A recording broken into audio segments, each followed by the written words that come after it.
علمني نحبك إزنوس نسميا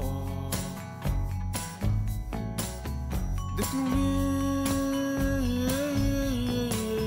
بدموعيا وريتمولي إحساسيا إزنوس قالوا الفلوس يجيبوا الأغاني. Alors bonjour, je m'appelle Jawar, auteur-compositeur et chanteur. Je viens de Tunisie et installé depuis une dizaine d'années en Belgique. L'envie de faire de la musique remonte à mon enfance, bien que j'ai commencé la musique assez tard en fait dans ma vie après. Moi j'ai vécu 20 ans en Tunisie et j'ai baigné dans un milieu plus de théâtre. Mes parents faisaient du théâtre, j'allais voir des pièces tunisiennes avec eux quand j'étais petit et tout ça. On écoutait beaucoup de la musique chez moi. Par contre, mes parents ne m'ont jamais mis un instrument entre les mains. J'ai pas été musicien dès mon jeune âge, comme certains. J'ai pas eu cette chance-là. Par contre, quand je suis parti à l'âge de 20 ans faire mes études, c'était une idée fixe dans ma tête. Il fallait que je fasse de la musique.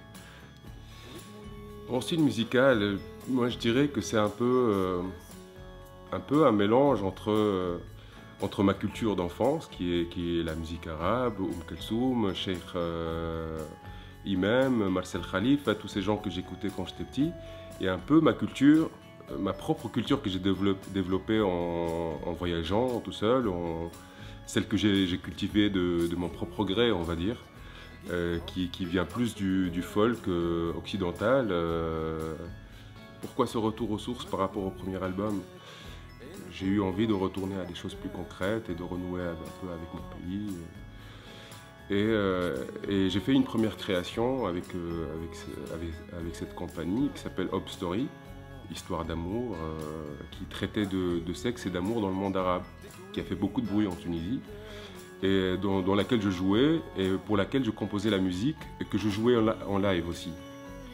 Et ça m'a amené à écrire des chansons d'amour en arabe, dans ma langue maternelle, et c'était un défi pour moi. Et en plus, je jouais presque pour la première fois devant des Tunisiens. J'avais fait du théâtre, mais plutôt en France, en Belgique. C'était la première fois que je faisais un projet dans mon pays, et j'avais ce poids sur les épaules d'écrire des chansons dans ma langue maternelle pour la première fois et de les jouer devant. Et donc, c'était une sacrée expérience pour moi.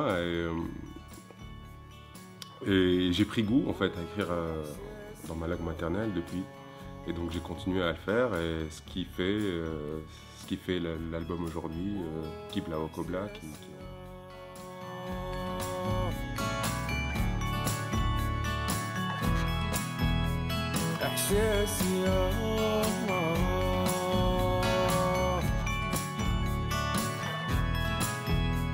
إحساسي